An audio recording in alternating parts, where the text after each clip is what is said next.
성모님이 이 성주간은 무엇이냐면 예수님이 우리를 구원하기 위해서 우리를 어떻게까지 사랑했는지 그것을 묵상하는 거예요. 우리를 구원하기 위해서 그분이 어디까지 우리를 주셨는지. 아주 그 패션 오브 크라이스트 영화 보셨습니까? 그 영화 너무 잔인해서 요즘 안 본다고 그러더라고요. 근데 정말 그 영화보다 더 할 거야 아마. 실제는 그만큼 우리를 사랑하셨어요. 근데 그 바로 옆에서 성만도 같이 예수님이 그 십자가에 못 박혀 들어가실 때까지 성모님의 그 힘이 엄청났을 거예요. 그래서 이제 오늘 여러분들이 들어오시는 이 책이 있습니다. 여기 보면 성모님이 7가지 고통에 대해서 이 책이 다 이야기하고 있는데 우리가 오늘 다 묵상할 수가 없고 네 번째 것부터 이제 십자가에 기대서 성모님이 예수를 만나시 그 다음에 십자가 밑에 이제 서시는 거 서 계실 때 예수님 돌아가실 때 서 계실 때 그리고 예수님 돌아가시고 난 다음에 그 시신을 끌어안는 거 그것이 6번째예요. 그 다음에 이제 끌어안으신 그 시신을 백사들이 무덤에 묻히실 때까지 그 성모님의 그 내면에 대해서 이야기하고 있어요. 그래서 그것을 오늘은 이제 누가 강의를 하는 게 아니고 이 성문을 아니지만 나레이션 하시는 분이 읽으면은 여러분들 구연동화 같은 거 아시죠? 네. 옛날에 70년대 80년대 라디오 많이 들었잖아요. 라디오 연속 뭐 이런 거. 그 귀를 기울여서 그 장면 눈을 감으시고 귀를 기울여서 이제 물론 앞에 조금 소개해요. 첫 장면과 또 핵심되는 성경 내용이 뭔지 이런데 이걸 잘 보시고 그 다음에 이제 이 내용이 쭉 나오면 눈을 감으시고 그 상상을 하는 거예요. 상상하면서 들으시는 거예요. 그럴 때 그 성모님의 그 내면에 대해서 너무나 잘 표현하고 있습니다. 그러면 오늘 여러분들이 성모님의 그 순환의 묵상을 아주 좋은 비전이 될 거예요. 그래서 십자가에서 만나심하고 그 다음에 이제 십자가에 쓰시는 거 두 개 합쳐서 한 40, 50분쯤 묵상하고 중간에 조금 쉬었다가 그 다음에 삐었다 끌어안으신 들어가셔야 예수님 안으신가 모든 묻히시는 예수님 이렇게 하시겠습니다. 그러고 난 다음에 묵상하고 이렇게 하시면 돼요. 그러면 이 책은 조이스 럽이라는 수녀님이 마리아의 종수도의 수녀님이에요. 마리아의 종수도에는 성모 7구를 영성으로 한 그런 수녀입니다. 남자 수도예요. 여자 수도. 로마에 가면 로마에 우리 여기 한 마리아 학교처럼 마리아 룸이 있어요. 온 세계에 이제 마리아로 공부하러 가는 신부수님들이 가는 대학이에요. 그 마리아 룸을 이 마리아 종수도회가 운영하고 있습니다. 근데 이 조이스 럽 수녀님은 지금도 엄청난 그 공부를 많이 하시고 심리학이나 영성 심리학 이런 걸 많이 하시고 이제 그런 분인데 지금은 희생 지도나 이런 것을 많이 하고 다니시고 하는 그런 분이고 오늘날 교회 안에서 아주 탁월한 영적 안내자라고 그러십니다. 그래서 이분이 있으신 이 책으로 이제 묵상을 하는 네 번째 것부터 네 번째. 그러면은 이게 하는 거예요.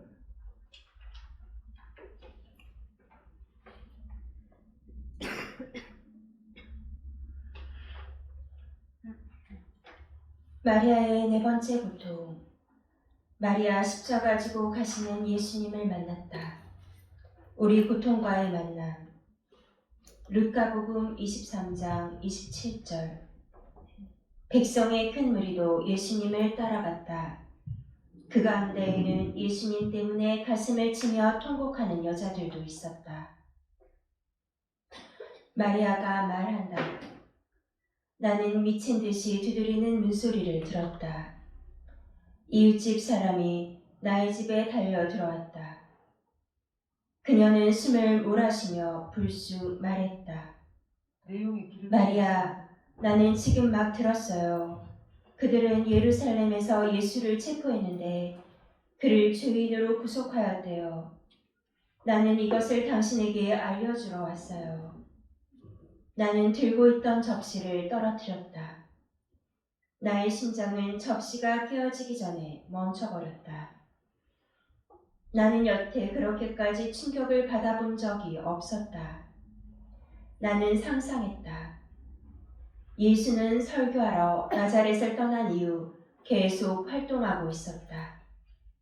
그래, 난 결코 이런 일이 오리라고 생각하지 못했다.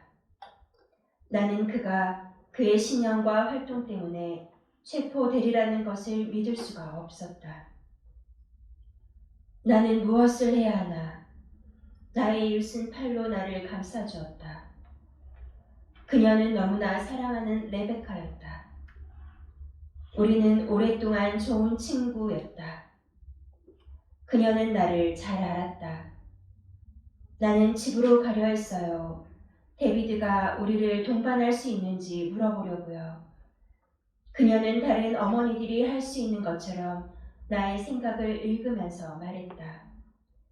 그녀는 내가 나의 아들을 보기를 원하며 그가 필요하다는 것을 알았다. 더구나 과부가 그렇게 멀리 있는 도시까지 혼자 여행할 수 없다는 것도 알았다. 예루살렘으로 가는 길에서 나는 권력자들이 나의 아들에 대한 진실을 알도록 그리고 그가 아무런 죄가 없다는 것을 발견하도록 기도했다. 예수는 필요한 모든 일을 위하는 부드러운 마음을 가졌다. 친절은 그 안에서 점점 더 자라나는 것 같았다. 나는 그가 율법의 어떤 것을 거슬러 말했다는 것도 그들 중에 어떤 것을 지키지 않는다는 것도 알았다. 그러나 그는 결코 누구를 해치지 않았다는 것을 나는 확신했다. 나는 예수를 위해 기도했다. 그에게 일어나는 것은 무엇이든 그것을 잘 인내할 수 있게 해주시도록 기도했다. 로마법을 강요하는 이들이 유대인 거주자들을 대하는 잔인함에 대해 떠돌아다니는 무서운 이야기들이 있었다. 확실히 그들은 착한 예수를 알게 될 것이며 그럴 경우 그를 풀어줄 것이다. 나는 아직은 한동안 희망을 갖고 기도했다. 내 가슴의 다른 한 부분은 멈춰버리는 것 같은 고통으로 가라앉아 있었다. 나는 30년 전에 시메온을 만났을 때를 잊지 못했다. 나는 그 불길한 예언이 지금 나에게 다가왔구나 생각했다. 나는 항상 사건이 일어났을 때 놀랐으며 오, 지금은 아니야, 이것은 아니야 하며 마음속으로 중얼거리곤 했다. 그런데 우리는 마침내 도시의 입구에 도착했다. 나는 먼지투성이가 되었으며 힘이 하나도 없었고 옷은 누더기가 되어 있었다. 우리는 즉시 거기서 멀지 않은 곳에 사는 나의 사촌 집에 갔다. 나는 예수에게 무슨 일이 일어났는지 그는 알고 있으리라 생각했다. 거리는 이상하게 텅 비어 있었고 먼 곳에서 대단한 폭동의 소리가 들려왔다. 나의 사촌과 그의 아내는 집에 없었다. 나는 점점 더 걱정이 되었다. 아마 그들은 예수가 잡혀있는 곳에 갔으리라. 우리는 긴 여행에 지친 몸을 끌고 그곳을 떠나 가슴이 아픈 만큼 빨리 걸어갔다. 소음이 점점 더 커져갔다. 그것은 도시의 중심부에서 들려왔다. 우리는 거리에 군중들이 몰려들기 시작하는 짧은 거리로 갔다. 그들은 어디에서 모여드는지 밀고 흔들고 나는 그가 있다, 저기 온다는 고함 소리를 들었다. 우리는 그때 폭도들 속에 갇혀버리게 되었다. 돌아가는 것은 불가능했다. 나는 혼자서 생각했다. 나의 아들이 있는 곳을 어떻게 발견할 수 있을까?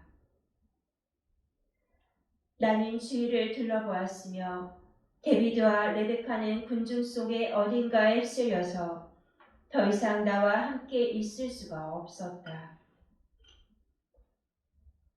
나는 심장의 고독은 희미하게 되었다. 나는 무엇을 할 수 있을까? 바로 그때 폭도들이 로마 군인들에 의해 옆으로 밀려났다. 거리 밑으로 나는 다만 그 전에 들었던 것을 얼핏 보게 되었다. 그 죄수가 그들 자신이 못 박히게 될 십자가의 나무 둥치를 지고 짐승처럼 끌려가는 모습을 나는 그런 비참함을 보고 싶지 않았다. 그 사람이 무엇을 했는지 모르지만 예수는 그런 무서운 처벌을 받을 만한 일을 하지 않았기에 나는 즉시 멀리서 나무 둥지 한 조각이 그가 지고 가기에는 너무나 무겁다는 것을 보았다. 그는 허리가 구부러졌고 너무나 고통스럽게 걷고 있었다.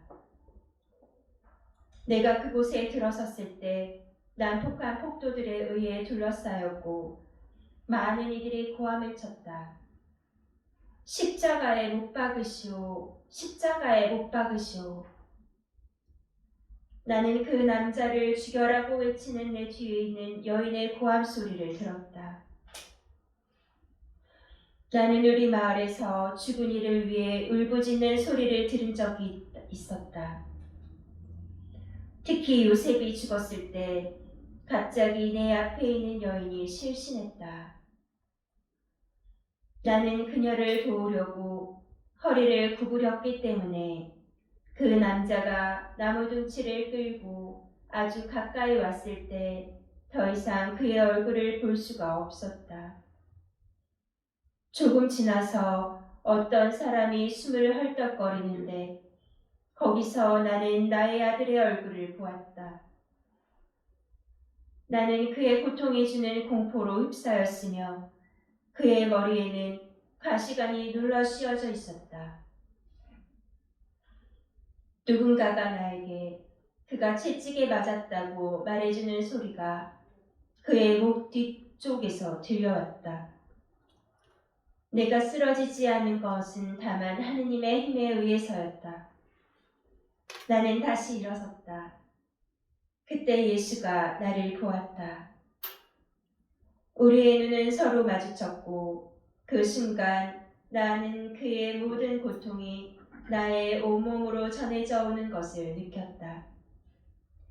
그것은 나의 온 생애를 회상할 수 있을 것 같은 순간이었다. 그 모든 것은 마치 오늘 일어난 것처럼 새로운 고통으로 가득 찬 것이었다. 나는 나의 심장이 밖으로 떨어져 나가 버렸다고 생각했다. 나의 아들아, 나의 아들아, 나는 울부짖었다. 군인들이 나를 옆으로 밀쳐버리고 그를 회초리로 내리쳤다. 나는 그가 있는 곳으로 가려고 울부짖었다. 그러나 나의 말은 군중들 속에서 들리지 않았다. 마침내 나는 시메온의 예언한 칼이 무엇인지 알았다. 내 아들의 고통이 나의 가슴을 찢었다. 나는 아들에게 될 수 있는 한 더 가까이 가려고 무슨 짓이라도 하려고 했다.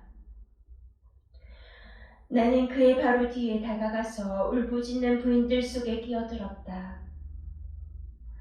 내 영혼의 깊은 곳으로부터 나는 결코 그곳에 없다는 소리가 들려왔다. 나는 나의 아들의 고통스러운 발자국을 따라 걸었으며 울부짖고 또 울부짖었다.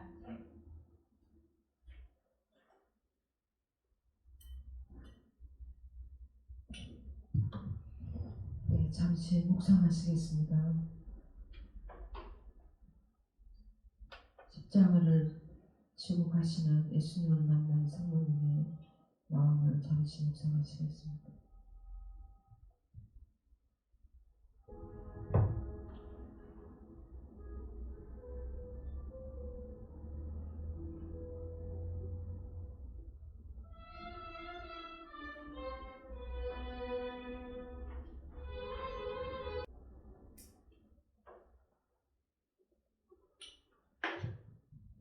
이런 작업을 하는 이유는 성모님이 겪었었던 그런 고통들이 우리도 겪는다는 것입니다. 우리 생애에서 성모님 비슷한 그런 고통을 겪으면서 우리가 어떤 힘으로 그 시련을, 고통을 통과하게 되는지, 지나가게 되는지 그런 것들을 느끼면서 성모님도 이런 엄청난 고통을 겪으시면서 그 마음이 엄청나게 넓어지시고 우리 모두의 어머니가 되시는 힘을 거기서 힘이 생겼어요.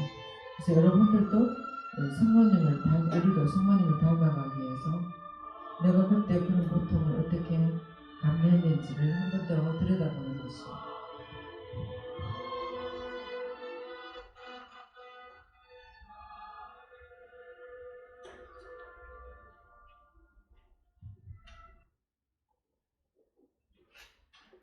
마리아의 6번째 고통. 마리아가 예수의 시신을 받아들이시다. 우리의 십자가를 끌어안은. 요한복음 19장 38절. 그 뒤에 아리마테아 출신 요셉이 예수님의 시신을 거두게 해달라고 빌라도에게 청하였다. 그는 예수님의 제자였지만 유다인들이 두려워 그 사실을 숨기고 있었다. 빌라도가 허락하자 그가 가서 그분의 시신을 거두었다. 마리아가 말하다. 주위에 서 있던 사람들이 모두 가버렸다. 아리마테아 사람 요셉이 나의 아들의 시신을 내려도 좋다는 허락을 받아왔을 때는 거의 저녁 무렵이었다. 나는 십자가 옆에서 마지막으로 그를 한번 끌어안아 보지도 못한 채 그들이 예수를 가져가 버릴까 두려워서 그것을 떠나려 하지 않고 기다렸다. 요셉과 다른 사람들이 조심스럽게 십자가에서 그의 시신을 끌어내렸을 때 나는 그들에게 그를 안을 수 있게 해달라고 요청했다. 나는 그들이 안식일이 가까웠기 때문에 무덤으로 가기 위해 서둘러야 한다는 것을 알았다. 그래서 나는 그들에게 오래 걸리지는 않을 것이라고 약속했다. 그들은 반대했다. 그는 당신에게는 너무 무거울 것입니다. 그는 피로 뒤덮여 있습니다.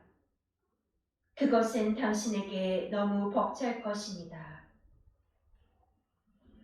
그러나 나는 간청했다. 나는 나의 아들을 꼭 안아봐야 한다고 했다.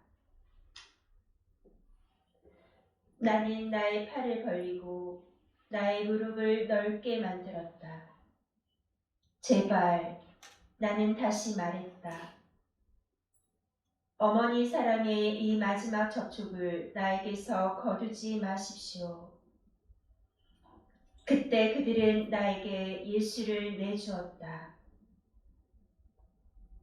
그들이 예수를 나를 무릎 위에 올려놓았을 때 그의 몸은 얼마나 뻣뻣하고 무거웠는지. 내가 십자가 아래 서 있었던 그 모든 시간에 나는 그와 접촉하기를 얼마나 갈망했던가. 그러나 마침내 내가 그렇게 할 수 있게 된 지금 그의 몸은 생명이 없었고 싸늘하기만 했다. 나는 그를 끌어안고 요람에서 항상 해왔듯이 그렇게 내가 할 수 있는 최선의 힘을 다해서 그를 흔들었다. 그때 나는 마침내 그의 고통이 끝났다는 생각에 안도의 눈물을 흘렸다. 아울러 나는 그가 정말 나에게서 떠나가 버렸다는 것을 의식하면서 적막감의 눈물이 앞을 가렸다. 나의 손은 내가 그의 튀어나온 이마에 입 맞출 때처럼 그의 머리를 감싸 안았다. 나의 눈물은 그의 뺨에 깊은 상처들 속으로 떨어졌다. 나의 팔 안에 아들의 시신을 안고 앞뒤로 흔드는 그 순간 눈물로 앞을 가리면서 과거의 기억들이 주마등처럼 나의 뇌리를 스쳐 지나갔다. 나는 나의 가슴에서 젖을 먹는 예수를 바라보았다. 나는 처음으로 단단한 음식을 먹던 그를 바라보았다. 나는 그가 빵을 얼마나 좋아했던가를 기억한다. 나는 그가 걸음마를 하려고 했을 때 첫 발걸음을 보았다. 기억의 일면들이 나의 마음을 거쳐 강물처럼 흘러내렸다. 나는 그의 깊은 갈색 눈을 우리가 꽃들이 만발한 들판을 가로질러 걸어갔을 때 기쁨으로 빛나던 그 눈을 기억했다. 내 마음의 영상에 떠오르는 기쁨의 아름다운 장면들. 예수는 그의 호주머니에 작은 동물들을 집어넣고 집으로 가져와 우리의 웃음소리를 자아냈다. 그가 처음으로 목공실에서 요셉을 도왔을 때 그가 톱을 잡고 애를 쓰던 그 흔들리던 모습. 나는 아주 어렸을 때 그가 했던 이상한 질문들을 떠올렸고 가장 있을 것 같지 않은 곳에서 보물을 발견하는 그의 능력들을 회상했다. 우리의 모든 고통과 가슴 아픔의 시간들이 나에게 닥쳐왔다. 나는 요셉이 점점 더 쇠약해져 갔을 때 우리의 커다란 슬픔을 생각했다. 그는 이 세상의 삶에서 얼마나 부드럽게 떠나갔는가. 그는 정말 훌륭한 사람이었다. 나는 예수가 집을 떠나 공생활로 들어가겠다는 결정을 했을 때 그의 그 강렬한 몸부림을 다시 느꼈다. 나는 그가 그의 방문으로 나를 깜짝 놀라게 했던 그날을 새롭게 기억했다. 나는 나의 사랑하는 아들에게 속삭였다. 나는 항상 너의 영이 아름다움으로 감동되었다. 너의 선량함은 너의 얼굴을 빛나게 했으며 너의 행동 안에서 빛났었다. 너무나 많은 사람들이 너에게 매료되었을 때에도 나는 놀라지 않았다. 나는 지금 너의 불구가 된 부서진 몸과 나의 가슴을 찢어놓는 비통의 물결을 본다.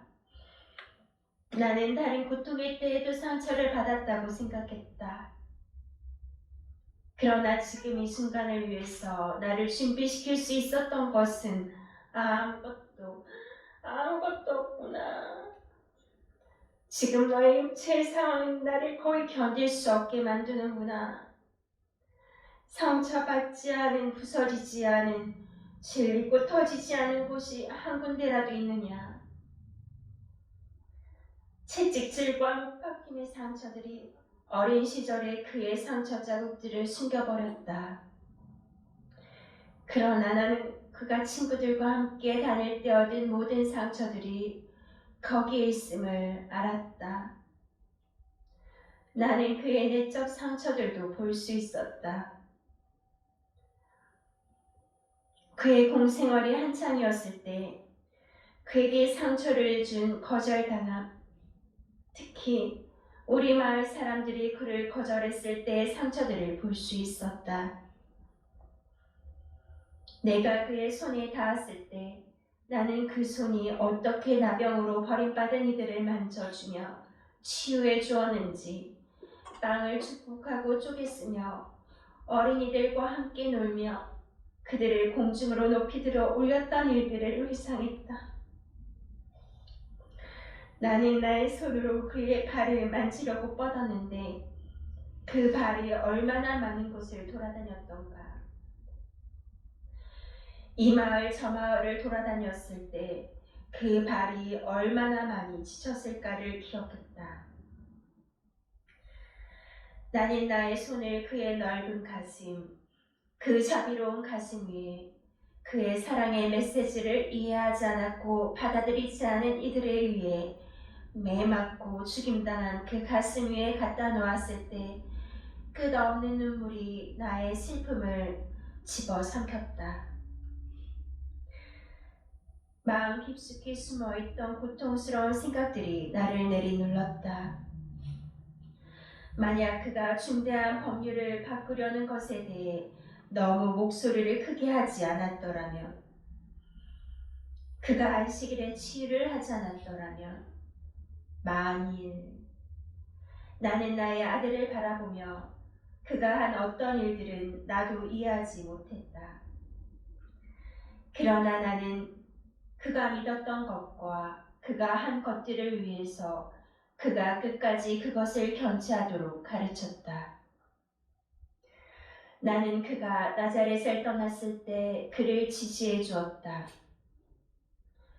그러나 나는 나의 팔에 그의 시신을 안고 지금 그가 결코 집을 떠나지 않았더라면 얼마나 좋았을까 하는 생각이 들었다.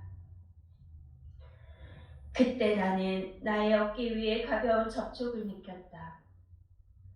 그들은 나에게 이제 갈 시간이 되었다고 말하고 있었다. 그들은 나의 아들을 매장하기 위해 그 시신을 가져갈 시간을 더 이상 기다릴 수 없었던 것이다. 나는 한 번 더 예수에게 입을 맞추었다. 그런 뒤 나는 그들이 나로부터 그를 데려가도록 허락해 주었다. 네, 이제 우리들의 경험을 한번 돌아보겠습니다. 이 질문을 좀 묵상해 보시기 바랍니다.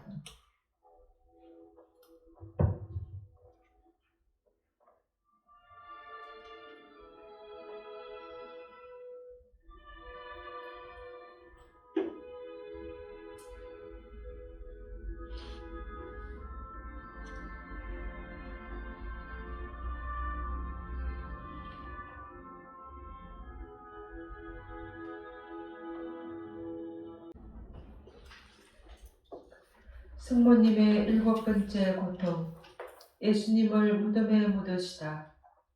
고통을 내려놓고 쉬기. 예수님께서 십자가에 못 박히신 곳에 정원이 있었는데 그 정원에는 아직 아무도 묻힌 적이 없는 새 무덤이 있었다. 그날은 유다인들의 준비일이었고 또 무덤이 가까이 있었으므로 그들은 예수님을 그곳에 모셨다. 요한복음 19장 41절에서 42절. 마리아께서 말씀하신다. 그들이 예수의 시신을 묻으러 정원으로 옮겨갈 때 나는 망연자실한 상태에서 완전히 넋을 잃고 걸어갔다. 그 와중에서 나는 누군가의 친절에 다시금 위로를 받고 감사했다. 예수가 마지막 숨을 내신 후 나는 예수를 어디에다 묻어야 할지 당혹스러웠다. 집으로 돌아가기엔 너무 멀었고 그 지역 가까이에는 나는 아는 곳이 없었다. 그런데 아리마테아 출신의 그 사람이 나에게 오더니 자신의 무덤으로 준비해 둔 곳에 예수를 묻으면 된다며 나를 안심시켜 주었다. 나는 그가 보여준 너그러움에 깊이 감동했다.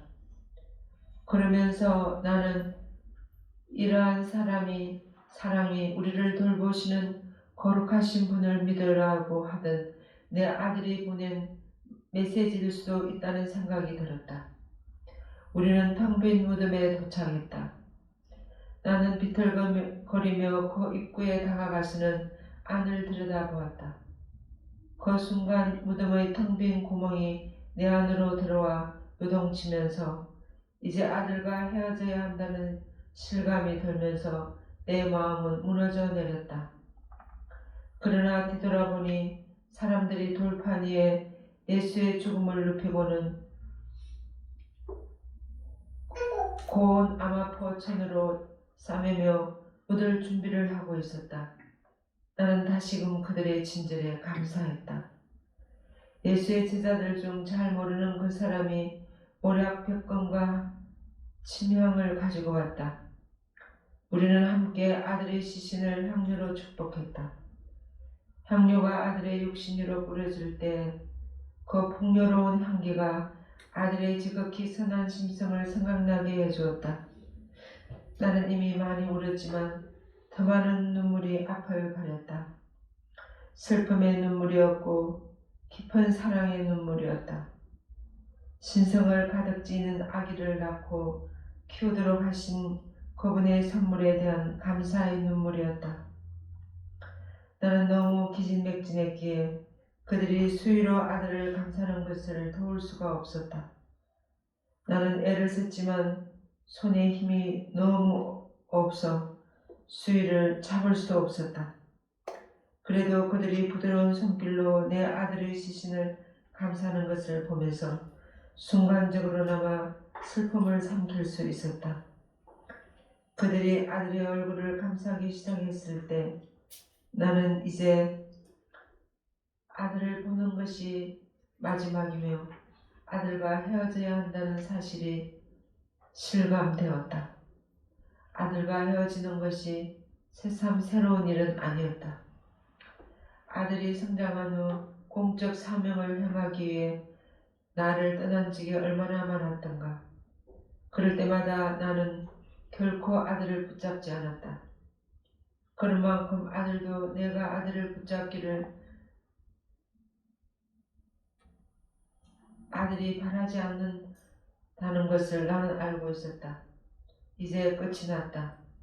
내가 아들을 잃고 크나큰 슬픔에도 불구하고 희망을 잃지 않기를 예수는 바랄 것이라는 생각이 들었다. 희망을 붙잡고 싶었음에도 불구하고 나는 슬픔에 휩싸여 있었다. 그들이 예수를 무덤 속에 안치하려고 들어 올리기 직전 나는 몸을 굽혀 수위로 감싸인 예수의 몸에 입을 맞추었다. 예수가 생전에 그토록 따뜻하게 설명하고 기도했던 아빠 아버지와 함께 평화를 누릴 것을 나는 의심치 않았다. 그래도 그 믿음이 나의 고통을 억누르지는 못했다. 나의 아들은 죽었고 우리는 무덤 속에 아들의 시신을 눕히고 있었다. 나는 더 이상 아들과 함께 있을 수 없게 되었다.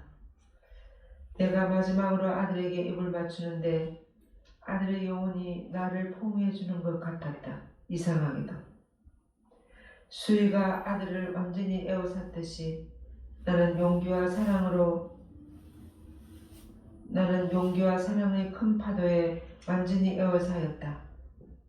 나는 똑바로 일어서서 나의 아들이 항상 나와 함께 있을 것이라는 깊은 확신이 들었다.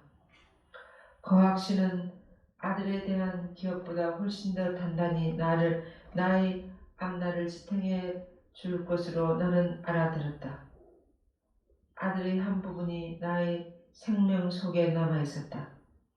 때문에 나는 아들이 나와 함께 하는 것을 늘 깊이 인식하게 될 것이다.